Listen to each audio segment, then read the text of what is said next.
Welcome to The Explainer. So we're diving straight into a high-stakes scenario that literally every care provider knows all too well. The surprise CQC inspection. But look, we aren't just going to talk about checking compliance boxes today. We're unpacking the real secret sauce here. That deep, undeniable connection between your CQC readiness, your actual care culture, and how true preparation is, at the end of the day, just everyday leadership. We've got some fantastic source material on a place called Canwick House, and we're going to see exactly how they turned a dreaded, unannounced visit into an absolute masterclass in care culture.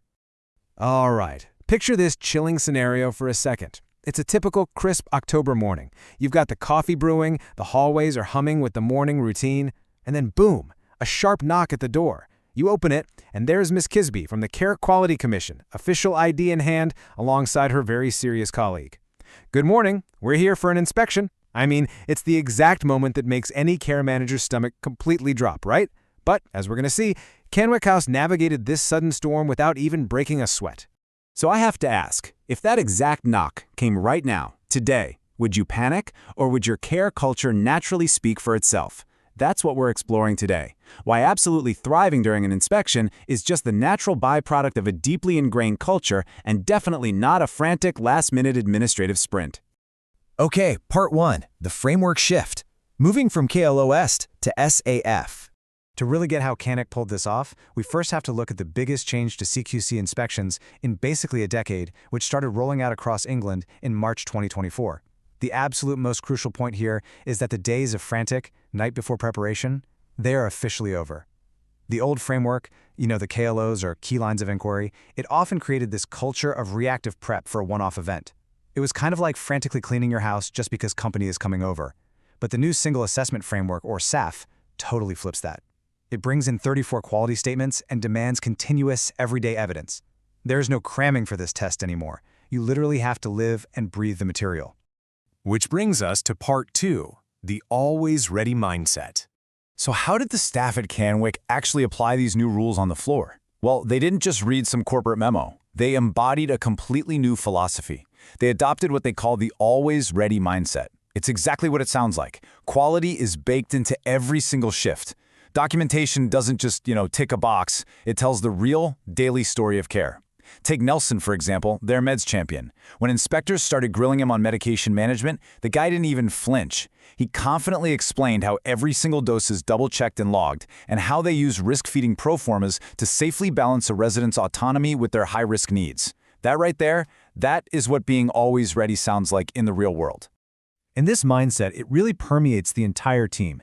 Every single staff member actively owns their slice of compliance. Aaron, one of the senior staff, brilliantly explained how their monthly risk assessment reviews actually lead to tangible changes on the floor, like immediately adding handrails after analyzing a fall. Or take Fumi, who showed how they capture resident voices by using clear speech, subtitles, and teaming up with speech and language therapy pros to meet sensory and cognitive needs. Everybody is an active player in quality. Now you can have all the great mindsets in the world, but you can't be always ready if your systems are just bogging you down. Gemma, the manager over at Canwick, uses digital tools like CareVision to track every single action. So when the inspector is inevitably poked around asking about safeguarding and infection control, she didn't have to go digging through binders. She instantly pointed to a seamless, transparent trail of accountability. It tracks cleaning schedules, isolates immediate incidents, and honestly, it creates exactly the kind of transparent evidence trail that inspectors absolutely love to see. Moving into part 3, emotional intelligence in leadership. Because here's the thing. Technical knowledge and flashy software alone are not going to get you that outstanding rating. You really need leaders who can read people, not just processes. If we look through the lens of Daniel Goleman's emotional intelligence framework, it becomes super clear why Canwick's leadership held up under all that pressure, especially when it comes to self-regulation.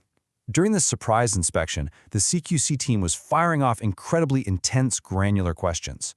But Gemma, the manager, and Catherine, the proprietor, they kept this incredibly calm, regulated tone.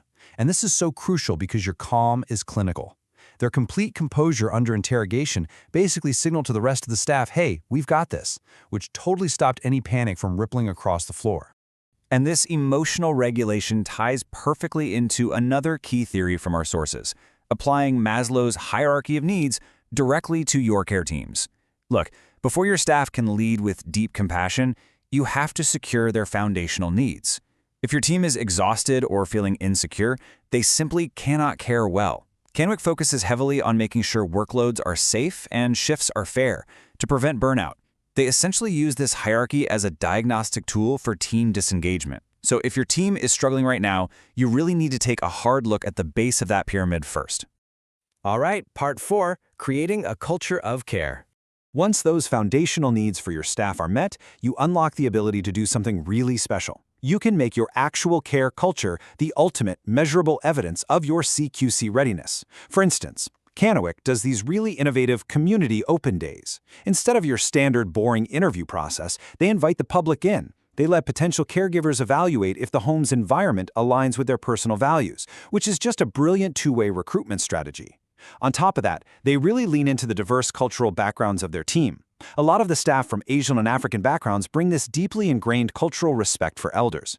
Caregivers like Obi, they take their time, they make genuine eye contact, and they view their work as truly honoring the residents. It significantly elevates the baseline dignity of the care they provide. But I want to emphasize the golden rule highlighted in our source material. And it's this: it is simply not enough to just deliver great care. You have to show exactly how that care links back to the CQC quality statements. The evidence trail is literally everything. Now, outstanding managers and staff, they don't need to rattle off the regulations word for word, but they do need to be fluent enough to confidently connect the dots between their daily work and the framework. Zoe, their activities coordinator, gave an absolute masterclass in doing just that.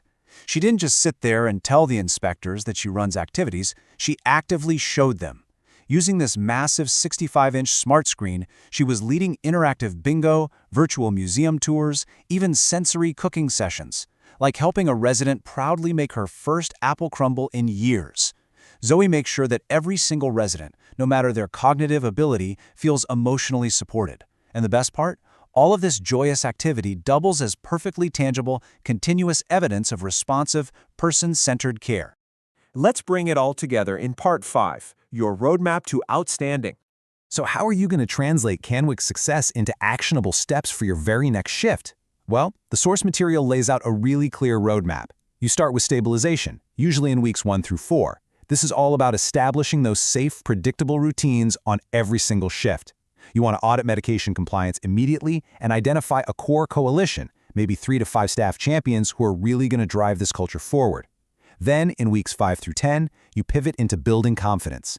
You practice situational leadership and make sure supervision feels developmental, not just transactional.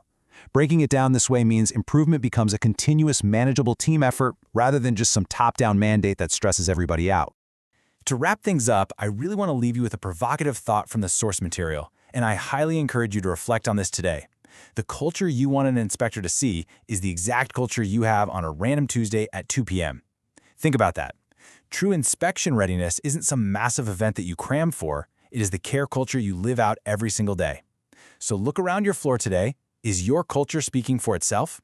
Thanks so much for joining me for this explainer. Keep learning, keep reflecting, and we'll see you next time.